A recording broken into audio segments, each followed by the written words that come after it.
Hey everyone, no need to introduce my next guest, but I will anyways. This is Adam Neely.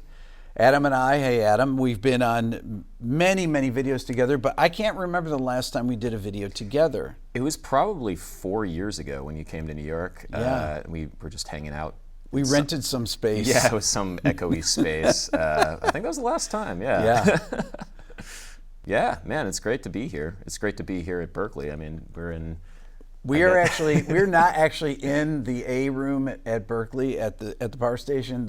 We're in front of a green screen, but it's not really a green screen, is it? It's like a live LED green screen. It's pretty cool. Yeah. Yeah, so it looks like we're sitting in Studio A, but we are not. We're actually down in the basement. Yeah, it's super cool. Which is a cool place to be. Adam being a Berkeley alum. Yeah, it's very cool. Like, I guess they started like a new master's program here, but I went to Berkeley 10 years ago, I guess, and now I've been living in New York for the past 10 years. Feels good to be here. But I see Adam pretty much every time I come to New York. We just never have I don't ever bring a camera usually. Rick doesn't vlog as much as I feel like he should, so yeah, I don't. He doesn't do the Casey Neistat thing of like zipping through New York on a scooter. Thank God, because you would not want to see that. So Adam, let's talk about a few things here. Mm-hmm. First thing I wanted to talk about is the Dua Lipa lawsuit. We both made two different videos, but the thing I want to talk to you about that. See, to me, it's like I made my video based on this group, Article Sound System. Yeah. Probably the worst band name of all time. It's so bad. I just can't ever think of it. So my thing is like, okay, so they're suing Dua Lipa. Let's see what the song, how they compare. Put them up next to each other. They sound pretty identical. They do. And then your thing was like, well, they both stole from Rosa Parks from Outkast. But to me, it's like, well, that's not the lawsuit. The lawsuit is not between, we talked about this, is not between Outkast and Dua Lipa or Outkast and Article Sound System. It's like, okay, if this goes forward, would they even be able to use that point? The point to me is like, it's even ridiculous that we're talking about two songs that are potentially a copy of another song from 20 years ago. Why is this happening? That to me is the important part of this. Yeah, well, I mean, there are only so many notes, there are only so many chord progressions and rhythms, and pop music is pop music is very formulaic. By design, you're trying to bring as many people together as possible. You're trying to use like the same ideas that have been used over and over, and that makes people more familiar with pop music. And, you know, I think this is happening more and more because there's just more and more like music being made. Well, isn't it though that so much of the same kind of music is being made and it's much simpler? I mean, people are not copying the kind of chord progressions that Sting was doing back in the 80s. They're not copying Kiss from a Rose like Seal, that was a #1 song, Grammy-winning album of the year back in 1995. This is, it's just become so simplistic. Well, for like top 40 pop music, yeah. I mean, there definitely is like, it's coalesced around like some very specific things. Like this chord progression that we're talking, that's in the Article Sound System / Dua Lipa. Like you can find that everywhere. And right. I think it's, you know, people like things that are familiar and you can capitalize on that, which is why everybody is like doing the same thing in that way. But I mean, there are plenty of amazing musicians and plenty of amazing bands that are doing things which are not based on the same Sure, but formula. are not popular either. Or at least are not being supported or like pushed by right. Spotify. But do you think that these things are actually being pushed, or is this really where the taste of people are? If you look at the world top 40 charts and the American top 40 charts, they're pretty similar. I'm not sure if Spotify is always like the best way of governing, like saying what everybody is actually checking out. I mean, if you think about what young people on like TikTok are listening to or whatever, hyper pop is like the big thing, Charlie XCX and like 100 Gex and like a lot of like artists that are very forward thinking, I think are awesome and super cool, but you're not going to see them chart on Spotify. Like Jimi Hendrix wasn't going to chart on Spotify. Like he wasn't a best-selling Jimi artist. Hendrix may chart on Spotify after this video. Hey, let's make it happen. Make some Jimi Hendrix TikToks, and Jimi Hendrix could chart. Yeah, I mean, that's the thing, is like the charts aren't always going to be an indication of taste and artistic value. But TikTok is, though, now. Well, it is a, like, you look at TikTok, I'm obsessed with TikTok now. Like, you see trends happen so fast, and you see people really communicate with one another so fast, unmediated by labels or unmediated by Spotify. And that's super cool to see. It's like young people are creating Is trends. it really unmediated by Well, labels? yeah, I mean, because it it's is. actually but it is driven. A lot of it is driven by labels that will. But the organic trends will start usually, honestly, in African American communities, and honestly, like with dances and things like that, new sounds are usually not created. They're monetized and pushed after the fact, Right. Which is, a tale as old as time. But it is cool to see it happen in real time. I can listen to certain songs over and over and over again, and like Stevie Wonder, I can listen to them over and over and over again. But making my video with the Dua Lipa Levitating, Article Sound System, Live Your Life, like there was something about that melody that started feeling very, like I couldn't listen to it anymore, which was interesting, because you would think that if something is, you want to monetize it and want to sell it, you'd want to be able to listen to it over and over and over again. I cannot listen to that melody anymore. Because why, though? It's bad. It's bad, right? I'm going to go on record and say that I don't like that melody. It's bad. It's a bad melody, yeah. I mean, the interesting thing with the Dua Lipa was that this was all documented, or at least she was on a Song Exploder, which is a very interesting podcast. Have you ever checked out Song Exploder? Yeah. It's interesting because it shows process, and whether or not this was all a PR move ahead of time, Probably. yeah, I mean, if you want to be that cynical about it. But like, yeah, because the Song Exploder episode came out, 2 years ago? Yeah. And it documented a version of how they wanted to like show, how the song was written. And in that podcast, it seemed like Dua Lipa was doing some of the melodic stuff, but that doesn't mean that it actually happened that way.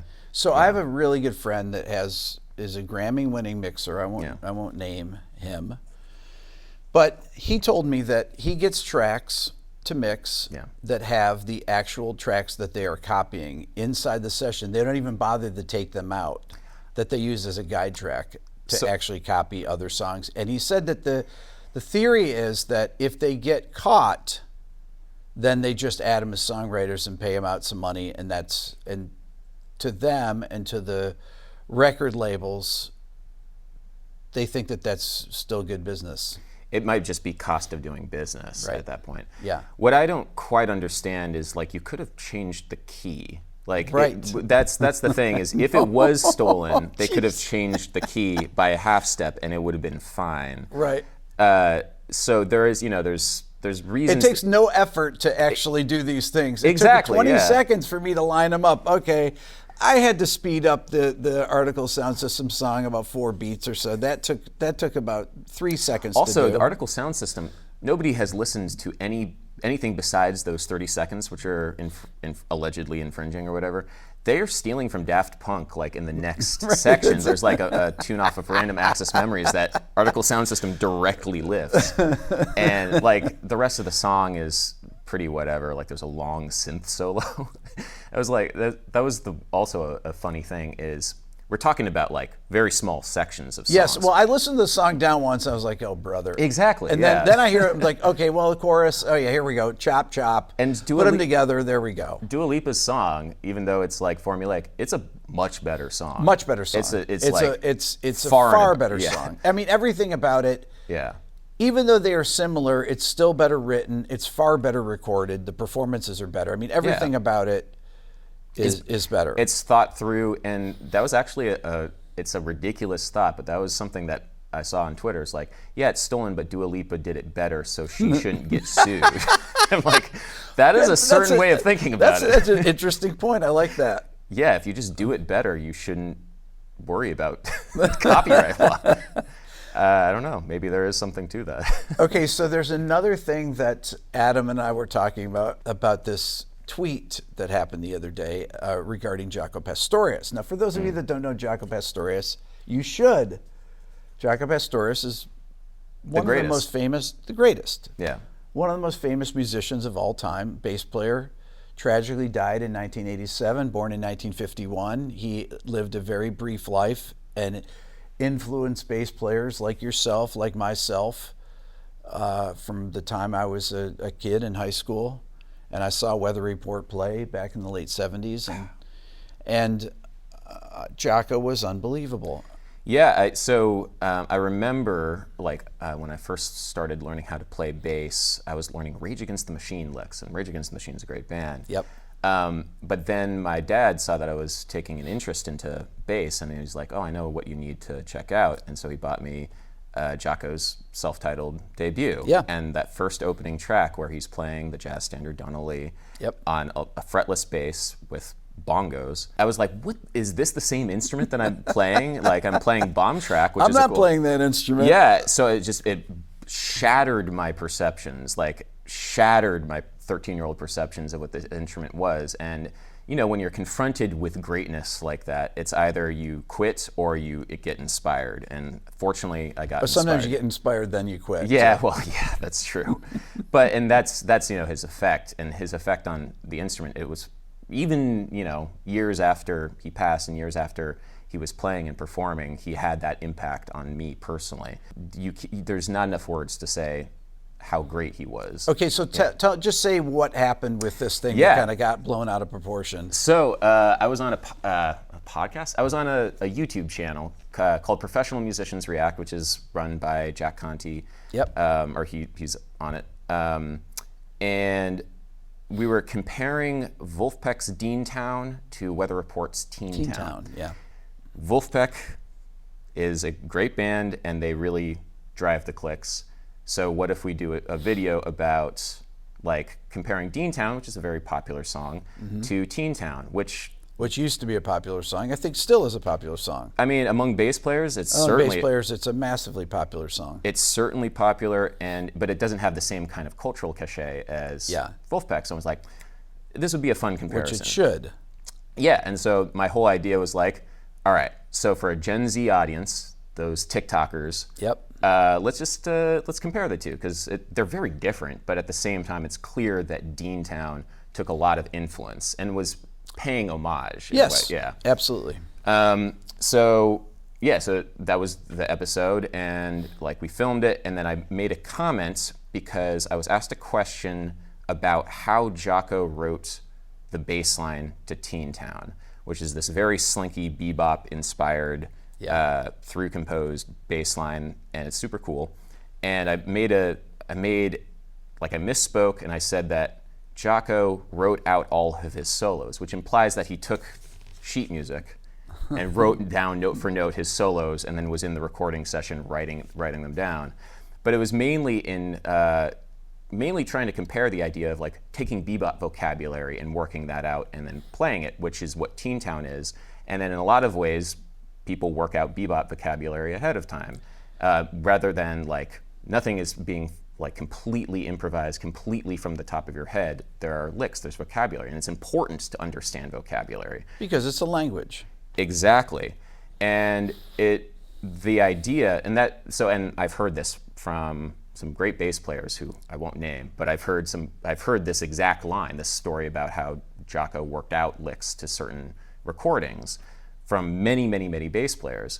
And Peter Erskine, the great Peter Erskine, who played in Weather Report, who knew Jaco very well, he corrected me. He was like, "No, this is not true, or at least this is not. He did not work this stuff out. He was a great bass player, and you're spreading misinformation." So I was like, "Okay, I'm so sorry." So I see this tweet from Peter Erskine as a Facebook post. And I texted it to Adam. I said, "This isn't actually Peter Erskine." Oh. and you said, "Yes, it is." Yeah. And so, okay, and there's a lot of stuff here because Jaco apparently was accused of this frequently in his lifetime because some of his solos were just so good and so so fluid and so expressive.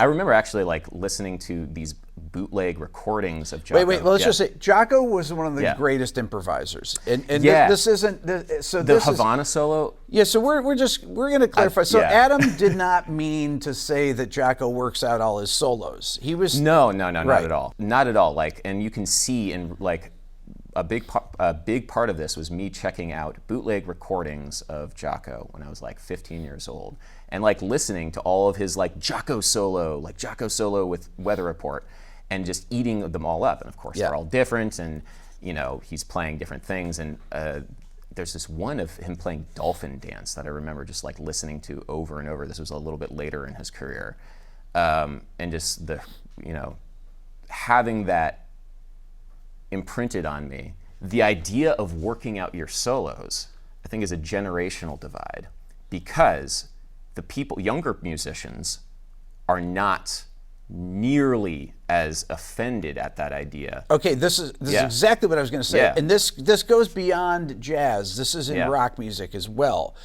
Because the lack of improvisation in rock music and from prog metal to... I was going to say, Tosin Abasi is not being accused of working out his solos because of course he works out his solos. Well, that is just actually part of the style of that music are composed solos. Now, composed solos really started happening in rock music in the 80s because studio time was so expensive that the producers didn't want to waste time with people doing 1,000 takes. What's interesting about studio time, because for all these great progressive metal musicians, Mishra Mansour, Pliny, there is no studio time. So why would you so they're constructing their solos and getting the perfect solo. This comes down to people like John Petrucci have worked out solos that they've always done. So Dream Theater, which was kind of the grandfather band. No offense to John, I love John, but the grandfather. Okay, maybe the father band. There we go. He's a band that these people looked up to, and John, his solos are composed. Yeah. We'll use the word composed, worked out, composed, whatever.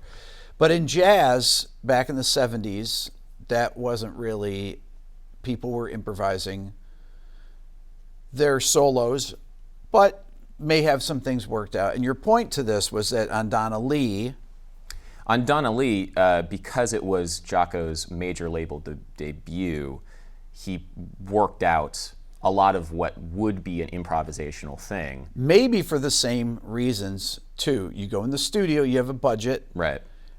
And they used to make the record in one day.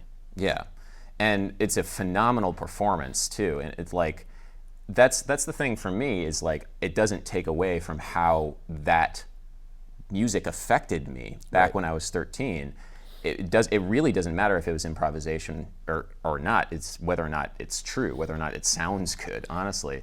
You don't accuse Glenn Gould of working out Bach. That's ridiculous. You don't accuse it's only in jazz where this cult of it needs to be in the moment or else it's not worth as much as something that's not in the moment. And I think that's patently untrue because again, I keep relating it back to my own experience and why I wanted to play bass in the first place. It doesn't matter if it was improvised or not for me. Maybe it matters for some people, and usually those people are people who are very upset at me for implying that Jaco worked stuff out. I don't know. So the funny thing, I just interviewed Al Di Meola, and the first thing we talk about at the beginning of the video is we had just listened to Weather Report live when we were talking about Jaco, and he talked about them opening for Return to Forever. And Jaco would come off stage and be like, I'm the greatest bass player in the world. And Al's like, yeah. And then after a while, Jaco would come off stage and say, I'm the greatest musician in the world. And then Al's like, yeah. And we were laughing so hard at that. Yes, you could definitely, yeah, okay, yeah. And that's because you're not going to say no to that. But that's how amazing Jaco was. And Jaco was on Al's record. When I went back and listened, I always think of Bright Size Life is the first record that Jaco was on, because that's the first record I remember him. And then I went back and listened to Land of the Midnight Sun, which was Al's first solo record, which Jaco appears on. That's was about 4 months before Bright Size Life. And then I asked Al how he knew Jaco, and he had heard about him. Al's from Jersey, and he went down on spring break, to Florida, and saw Jaco play. That's amazing. Good old spring break, right? Yeah. You go out and he finds Jaco, and Jaco came in and played on Sweet Golden Dawn. It was track 5 off Al's first solo record, a few months before Bright Size Life. And Al says that Jaco's dad told him it was the first recording that he had been on. But Jaco came in and was reading charts, and then was improvising. And as you do. I mean, that's. I think there's a mystery that sometimes people like ascribe to jazz musicians, and there's this weird thing where you go into a session, you read, you do you improvise. Of course you improvise, but when there's so much writing on it, like time, like money, you want to get it right and not just lay down whatever bullshit that comes out at that moment. I mean, look, Ron Carter told me they read charts on those Miles records. They just put the charts up, they'd look at them, no rehearsal. Yeah. But I asked him specifically, too, in my interview with Ron, I said, so on Speak No Evil with Wayne Shorter, did you rehearse for that? Yes. Did you rehearse for Maiden Voyage? Yes. They rehearsed for those records because that music's hard. That music is hard. Yeah. So what's amazing, I want to kind of come back to the idea of like what we're doing right now. We're talking about Jaco, we're talking about Ron Carter. It's amazing that you did an interview with Ron Carter. You've done an interview with Sting. You've done an interview with Pat Metheny. The like history that is being documented on your channel is like it's honestly pretty important. And the importance of social media and YouTube in specific to take that history and continue it from one generation to the next and make sure that this music is a living music. I don't think some of the people who are getting very upset about me talking about Jaco had any idea or even realized that there is a world on social media where people can talk about Jaco's relationship to Wolfpack, or talk about like Weather Report, Return to Forever, and Ron Carter, and then get millions of views to do that. And it's just a total disconnect from anybody who is on the internet, meaning anybody who is at all connected to what's going on in music right now.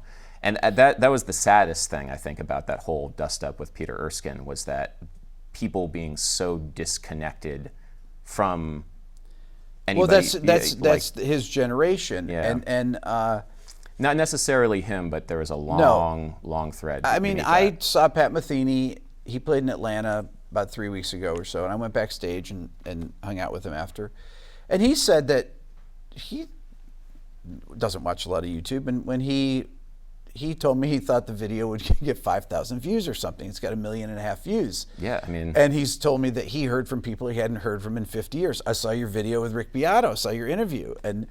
And Pat was surprised, but now he kind of realizes what the power of this is. Not only that, it's going forward, these interviews. So me talking to Ron Carter, I mean, how many people were in the room with Miles or with Wes Montgomery or with McCoy Tyner or with whoever he played with, Elvin Jones? I asked him what's the difference between playing with Elvin Jones and Tony Williams is. Well, how many people can really talk about that as a bass player that are living, right? What's the difference between playing with McCoy and Herbie Hancock? Well, how many people were in the room? But then I asked questions like, how far apart did you guys stand on the Miles sessions? Now, nobody's going to... So that's the kind of question. To me, it's like, you were in the room, put us in the room. Yeah. And he talked about going to Rudy Van Gelder's on weekends with his sons, and they'd work on miking the bass. Where's the best spot in the room to do it? Ron was happy to do that because he was never happy. They always wanted to improve the way bass sounded, because on early jazz recordings, the bass is pretty wimpy. That's the big thing with jazz recordings, is like what kind of bass sound you get. In the 70s, it was the kind of the thin, fretless bass sound, and then the Young Lions in the 80s, like the Wynton Marsalis just everybody then started like high action, and then now the like recording like acoustic sound. And it's always the most difficult thing to record bass. It's tough to record a bass. But there are some, for me, like some of the later Blue Note records are like, the bass sounds pretty good. I it think, does. Honestly, yeah. But it took like a couple decades after that for it to find its way back to sounding good. And Ron was really, that was kind of a thing that he would always show up early. He told me to the studio, and to make sure that he got in the right spot in the room and got his bass mic'd properly. What was this like isolation? Like that's what I really want to know is like, because every time you record a jazz record now, everybody's in a different booth. Like the bass is in its own booth, and like the piano is in its own booth, and it gets like a very particular sound, which you associate is like a very crisp and clean sound. Yeah. But it's also can feel to me like a little disconnected, like. Well, because you don't have the room mics bleeding in. If I think of a record that Ron was on, Passion Dance with McCoy Tyner, and Joe Henderson, and Elvin Jones. And it starts out, the first tune, Passion Dance, the drums are super compressed because they're being caught by all the mics in the room, every open mic, and Elvin's just hitting the drums hard, and it sounds like a rock recording.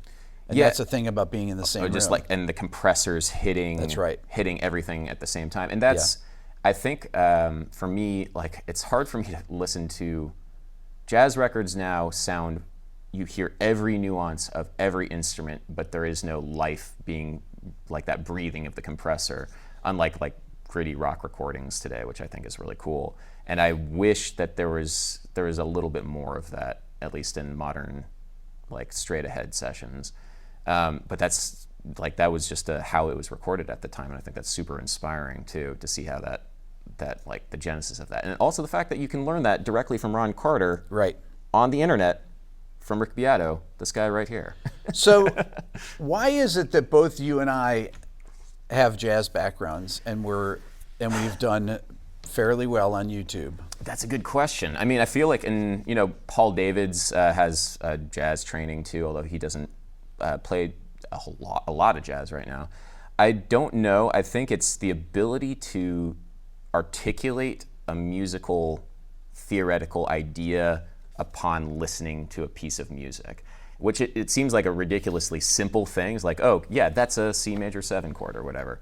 But I saw a thread on Twitter of like somebody who makes great YouTube videos, and they're like they're coming from more music journalism, and they were saying like, hey, I can't, like Adam Neely, the way he describes music theory, I could never do that. And I'm like, I don't even think of the way that I talk about music ideas as particularly good or necessarily like as particularly special, but it's just the fact that I'm on YouTube doing it. And same thing with you. I mean, there are like, we teach music theory. This is what music theory teachers do. Like if you go into a classroom. Hopefully. Hopefully. In the best circumstances, they'll be able to like, hey, listen to this, check this out. This is a third inversion, C major 7. You got the B on the bottom, etc. Blah blah blah. But that, like having that access for like a general audience is I think the special thing, the new thing. It like, oh my God, look, like the curtain has been unveiled here. Now music is a little bit, you can see the inner workings a little bit more. And having a jazz background definitely helps with that. But our channels have both evolved from quite a lot, yeah. Right? From 2016, I think it was in the fall of 2016 when the Neely effect went full bore. What is the Neely effect? The Neely effect was when Adam mentioned my channel on your channel, and I got 2,600 subs in one day, which was massive. Which took me about 3 years to ever have a day where I had that many subscribers, and I appreciate that so much. But the types of videos that we were making are vastly different. Talk about that. Yeah, well. Back then or now or just in general? Just in general, the evolution. Yeah, I mean, originally I was making bass lessons, like how to play bass, but eventually I got kind of bored with that because there's so many bass lessons on the internet, and I was like, well, I can talk there's so many other things that I want to talk about, and So it very quickly grew from bass lessons to just general music lessons. And a lot of it was inspired by popular science channels like Veritasium and Vsauce. Channels that I love. Yeah, and which are still going, or Veritasium is still going. Yep. And, I really wanted to like take that energy and put it into music. And, it was also an excuse for me to learn a lot, like learn all these cool things, like learn a lot about music cognition, music neuroscience, musicology, and expand beyond where I was coming from, which was very much like, jazz background, and like, I like rock music and I like some electronic music. But how do I like answer questions like, what is the fastest humans can play, or something like that, and just making videos about those subjects. That's total YouTube kind of Yeah, topic. exactly. And throughout that process, learning what people would watch and trying to like figure out what excited me. There's something that I said to the songwriter, Sammy Ray, and we were kind of talking about audience and who watches you, who listens to you. Yeah. And what we came up with is you're making things for your 17-year-old self. You're making things that would get your 17-year-old self excited. Except my 17-year-old self was in the 70s. But like checking out like, oh yeah, the double harmonic minor, or like this earlier stuff that you were doing where it was like very, very like technical in terms of like, these are all the voicings of all the modes of the harmonic major, or something like that. Yeah. And you start with that and you start getting the things that like excite you and excite. And I love those videos, but those videos don't work on a channel with nearly 3 million subscribers. But why does the Pat Metheny interview do? Because you can do some pretty heavy, deep stuff for a mass audience, but you can't lecture at them about the modes of the harmonic major. No, exactly. And I'd like to think I make better videos than I did back then. I mean, there's also that both of us make better videos technically. Which you kind of have to do because YouTube has become more and more professionalized in a lot of ways. Like I was joking about you vlogging and running around like New York on scooters and stuff, but nobody makes vlogs anymore. They don't. Because vlogs, well, it takes a lot of work, but it's also, that's not the language of YouTube anymore. It's a very different thing. YouTube's evolved and changed, and it's been, we've changed with it. We've tried to change and like see what people like, and also do our best to like bring our. Well, I just think it's just you do it because you get sick of making the same videos that look the same way, or whatever it is. Or you try different topics. Yeah, I don't want there to be another lawsuit. I just really don't. That's never going to stop. Because the Dua Lipa, she was sued again, and I was considering making it because I knew that making a video would get people to watch it, and yet I have so little interest in doing that again. You know what though? But for me, a third of the people that watch my Pat Metheny video watch that Dua Lipa, because ultimately people that watch my channel, I think, by and large, they don't care about that stuff. I mean, there is a section of people that will care about that, but it's much more interesting to listen to Pat Metheny, who does not do a lot of interviews like that. Way more interesting, and to talk about things that only he can talk about. And ultimately, if you can make videos, I tell people that are other YouTubers, make videos about things that only you can talk about. Yeah, like know thyself is a big thing. And it's the same thing with music. If you're a musician, make the music that only you can make, which is hard to know when you're a young person. Right. And then you start learning as you grow up what kind of music you can make. I'll call Adam, I called him a couple years ago, I said, Adam, when you have a video that's a long video that's kind of meandering about different topics, how do you title it? And he goes, well, pick an interesting line out of it. And I was at one I did with Tim Pierce, and it was 11 minutes in, Tim made a comment about doing a session with Adele, and Tim turned on his wah-wah, and Adele said, I hate wah-wah, and Tim said, oh. And that was, the title was something like that. I hate wah-wah, or okay. And Adele said, I hate wah-wah, Tim said, oh. And that was the title, and that video had 1 million views. Yeah, that's something I got, I forget where I got that from, but it's a fun one because you don't have to like clickbait. It's like, no, that's literally a line from the the thing. Yeah, I don't know. Like the way that my brain like thinks about these things is what is the story you're trying to tell, and how do you tell it through the title and the thumbnail. Well, the story I'm trying to tell here is just you and I are hanging out having a conversation. Yeah, but nobody would click on that. I don't know. Maybe they would. I don't know. They maybe they will. We'll see. Did you click on it? Hey, let us know in the comments. If you're here for this ending, then that's really amazing. I want to know how many of you watched this till the end, not fast forwarded it to the end. And if you don't know who Adam is, and I think that's impossible, follow Adam on his channel, Adam Neely, and Adam makes incredibly great videos, and he is dear friend of mine. So I'm glad that we were able to hang out today, Adam. Well, thanks, Rick, for having me on. I mean, this is really fun, really special, because we have known each other for a long time, and we've made like 2 videos together a long time ago, and the video on my channel was not very good, honestly. It was like, I felt bad about it because like it was so echoey, and I was like, oh my God, I wanted... This is really cool to me, that we can actually make another video. And it's cool that Berkeley let us come into this space and make it, and this is a really great room here in New York City. Yeah, I mean, like, it's super cool that they're building. They've like they have the space, and like I actually really want to film some more stuff here in the future because it's a really cool space. Although this is not real. This is just a giant green screen. Yes. It looks cool. Unlike my studio, which is not a green screen, this is kind of a green screen. Yeah. Wow, it looks so good on screen. Anyway. Thank you all for watching. Adam, thanks for being here. Thanks, man. All right. Good. How was that? Good luck with the edit. Jesus Christ. What do you mean? I'm not going to edit anything.